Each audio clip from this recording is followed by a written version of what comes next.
লেবাননে রকেট হামলায় টালমাটাল ইসরায়েল। মার্কিন প্রেসিডেন্ট ডোনাল্ড ট্রাম্প ও ভারতের প্রধানমন্ত্রী নরেন্দ্র মোদীর মধ্যে এক গুরুত্বপূর্ণ টেলিফোন আলাপ। চট্টগ্রাম বন্দরে একই সাথে এসেছে জ্বালানি তেলবাহী 3টি বিশাল জাহাজ। যুদ্ধবিরতি নিয়ে রহস্যময় ইঙ্গিত দিলেন ট্রাম্প। যুদ্ধবিরতির মেয়াদ নিয়ে ট্রাম্পের নতুন বার্তা। স্বাগত কালবেলা আন্তর্জাতিক সংবাদে, সাথে আছে মুজাহিদুল ইসলাম। শিরোনাম জানাচ্ছিলাম, এবারে বিস্তারিত। মধ্যপ্রাচ্যে যুদ্ধের উত্তাপ এবার ছড়িয়ে পড়েছে উত্তর ইসরায়েলের জনপদগুলোতে। বুধবার সকাল থেকেই কিরিয়াত শমনা, মেতুলা এবং নাহারিয়া সহ একাধিক শহর লক্ষ্য করে একের পর এক রকেট বৃষ্টি চালিয়েছে লেবাননের সশস্ত্র গোষ্ঠী। এএফপির তথ্য মতে ভোরের দিকে অন্তত 30টি রকেট আছড়ে পড়েছে ইসরায়েলের বিভিন্ন সামরিক ও বেসামরিক অবস্থানে। লেবানন জানিয়েছে দেশটির ওপরে চালানো আগ্রাসন বন্ধ না হওয়া পর্যন্ত এই প্রতিরোধ চলবে। অন্যদিকে ইসরায়েলি বিমান হামলায় দক্ষিণ লেবাননে একই পরিবারের 4 সদস্য সহ অন্তত 9 জনের মৃত্যুর খবর পাওয়া গেছে। বিস্তারিত রিপোর্টে। মধ্যপ্রাচ্যে উত্তেজনার পারদ আবারও ঊর্ধ্বমুখী। ইসরায়েলের হামলার জবাবে এবার উত্তর ইসরায়েলে একের পর এক রকেট হামলা চালিয়েছে লেবাননের সশস্ত্র গোষ্ঠী। বুধবার লেবানন সীমান্ত সংলগ্ন বিভিন্ন শহর ও কিবুতজ লক্ষ্য করে এই হামলা হয়। স্থানীয় সময় সকাল 8টা এবং 8:55 2 দফায় কিরিয়াত শমনা শহরে রকেট নিক্ষেপ করা হয়। এছাড়া মেতুলা, কফার গিলাদি, দোভেব, শ্লোমি, মেস্তুবা, ইয়ারা, আবদন, কফার ভ্রাদিম, নাহারিয়া ও সাভে জায়ন এলাকায়ও লক্ষ্যবস্তু ছিল। লেবাননের সশস্ত্র গোষ্ঠী টেলিগ্রামে জানিয়েছে তাদের দেশ ও জনগণের বিরুদ্ধে ইসরায়েল ও যুক্তরাষ্ট্রের আগ্রাসন বন্ধ না হওয়া পর্যন্ত এই হামলা অব্যাহত থাকবে। এদিকে একটি সামরিক সূত্র এএফপিকে জানিয়েছে ভোরে উত্তর ইসরায়েলের দিকে প্রায় 30টি রকেট ছোড়া হয়েছে। অন্যদিকে লেবাননের রাষ্ট্রীয় বার্তা সংস্থা জানিয়েছে দক্ষিণ লেবাননে ভোরে 2টি হামলা চালিয়েছে ইসরায়েল। এতে জাবাই এক পরিবারের 4 সদস্য এবং আনসারিয়ায় আরও 5 জন নিহত হয়েছেন। এছাড়া বৈরুত থেকে দক্ষিণ অঞ্চলীয় শহরগুলোর সঙ্গে সংযোগকারী জিএ মহাসড়কে দক্ষিণমুখী একটি গাড়িতেও হামলা চালানো হয়েছে। মধ্যপ্রাচ্যে চলমান সংকট আর হরমুজ প্রণালীর অস্থিরতার মধ্যেই টেলিফোন আলাপ করলেন মার্কিন প্রেসিডেন্ট ডোনাল্ড ট্রাম্প ও ভারতের প্রধানমন্ত্রী নরেন্দ্র মোদী। মঙ্গলবার সামাজিক যোগাযোগ মাধ্যমে এই গুরুত্বপূর্ণ আলোচনার খবর নিশ্চিত করেছেন মোদী নিজেই। দুই নেতার আলাপে দ্বিপাক্ষিক সম্পর্কের অগ্রগতির পাশাপাশি সবচেয়ে বেশি গুরুত্ব পেয়েছে বর্তমান বৈশ্বিক পরিস্থিতি, বিশেষ করে বিশ্ব বাণিজ্যের লাইফলাইন হিসেবে পরিচিত হরমুজ প্রণালী নিরাপদ ও উন্মুক্ত রাখার বিষয়ে একমত হয়েছেন তারা। বিস্তারিত রিপোর্টে।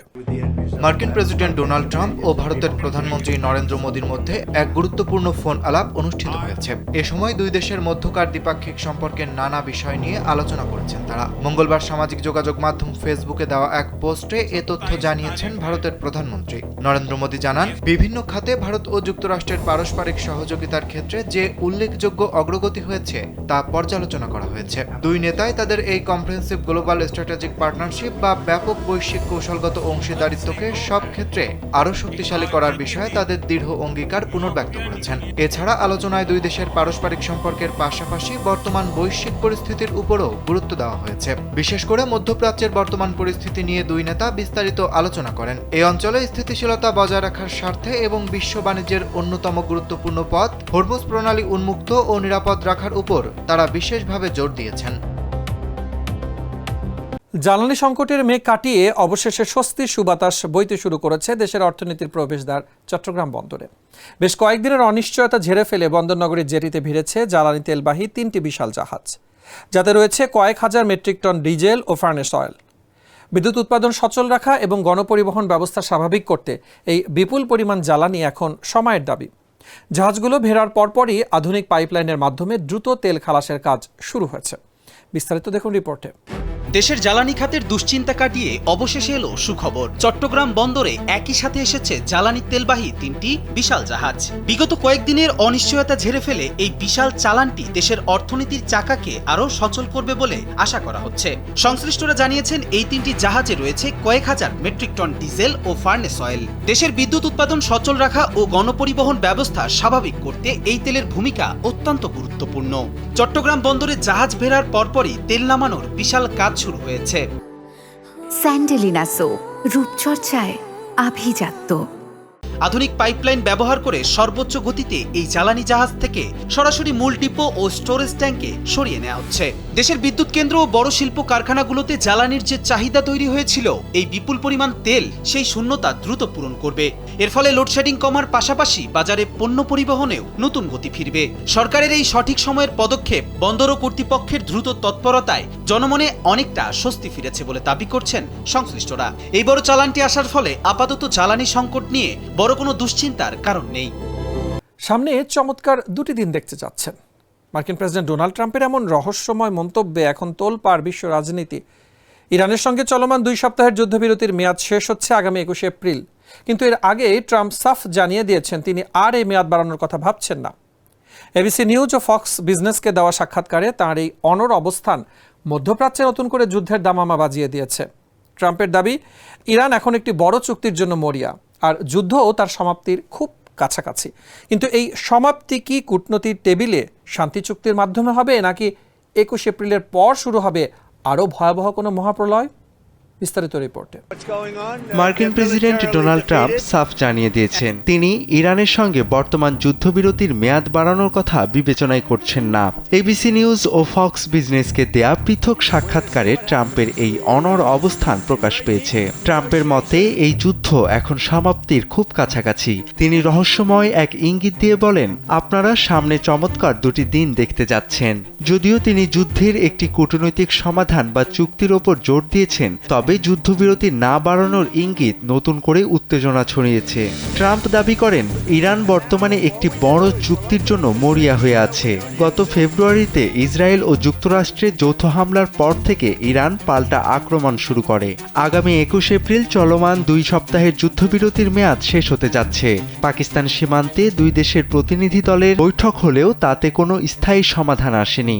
এখন প্রশ্ন হলো, ট্রাম্পের এই চমৎকার 2 দিন কি শান্তির বার্তা আনবে, নাকি অঞ্চলটিকে এক দীর্ঘস্থায়ী যুদ্ধের দিকে ঠেলে দেবে? সকল পক্ষই এখন 21 এপ্রিলের পরবর্তী পরিস্থিতির দিকে তাকিয়ে আছে। ইরান যুক্তরাষ্ট্র সংঘাতের ভবিষ্যৎ নিয়ে আবারও ধোঁয়াশা, উত্তেজনার পারদ বাড়িয়ে দিলেন মার্কিন প্রেসিডেন্ট ডোনাল্ড ট্রাম্প। চলমান যুদ্ধবিরতির মেয়াদ বাড়ানো হবে কি না এমন প্রশ্নে ট্রাম্পের সাফ জবাব, তিনি আর এর মেয়াদ বাড়ানোর কথা ভাবছেন না। আল জাজিরার প্রতিবেদন অনুযায়ী এক সাক্ষাৎকারে ট্রাম্প ইঙ্গিত দিয়েছেন যে পরিস্থিতি খুব দ্রুতই বড় কোনো পরিবর্তনের দিকে মোড় নিতে যাচ্ছে। আগামী 2 দিনে অসাধারণ কিছু দেখা যাবে। ট্রাম্পের এমন রহস্যময় বার্তার আড়ালে কি কোনো বড় চুক্তির হাতছানি, নাকি নতুন কোনো সামরিক পদক্ষেপের ইঙ্গিত? যদিও কূটনৈতিক সমাধানের উপরে জোর দিয়েছেন ট্রাম্প, তবে মধ্যপ্রাচ্যে উগ্রপন্থীদের সরিয়ে দেওয়া এবং নতুন শাসন ব্যবস্থা নিয়ে তাঁর মন্তব্য বিশ্ব রাজনীতিতে নতুন করে জন্ম দিয়েছে নানা জল্পনার। বিস্তারিত রিপোর্টে। ইরান যুক্তরাষ্ট্র সংঘাতের ভবিষ্যৎ নিয়ে নতুন করে জল্পনা তৈরি করেছেন মার্কিন প্রেসিডেন্ট ডোনাল্ড ট্রাম্প। যুদ্ধবিরতির মেয়াদ বাড়ানোর সম্ভাবনা সরাসরি নাকচ করে দিয়ে তিনি জানিয়েছেন পরিস্থিতি খুব দ্রুতই বড় ধরনের মোড় নিতে যাচ্ছে। মার্কিন সংবাদ মাধ্যম এবিসি নিউজের প্রতিবেদক জোনাথন কার্লের বরাতে এ তথ্য জানিয়েছে আল জাজিরা। প্রতিবেদন অনুযায়ী ইরানের সঙ্গে চলমান যুদ্ধবিরতির মেয়াদ বাড়ানোর বিষয়ে ভাবছেন না বলে এক সাক্ষাৎকারে জানিয়েছেন ডোনাল্ড ট্রাম্প। ট্রাম্প বলেন তিনি মনে করেন সামনের 2 দিনে অসাধারণ কিছু দেখা যাবে।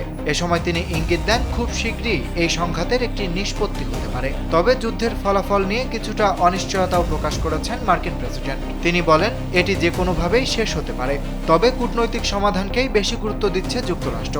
এ সময় ট্রাম্প বলেন তারা মনে করছে চুক্তিই ভালো, কারণ তাতে তারা পুনর্গঠন করতে পারবে। ট্রাম্প আরও দাবি করেন ইরানে এখন নতুন ধরনের শাসন ব্যবস্থা এসেছে, পাশাপাশি যুক্তরাষ্ট্র উগ্রপন্থীদের সরিয়ে দিয়েছে বলেও মন্তব্য করেন তিনি। দর্শক, এই ছিল কালবেলা আন্তর্জাতিক সংবাদে। ধন্যবাদ এতক্ষণ সাথে থাকার জন্য।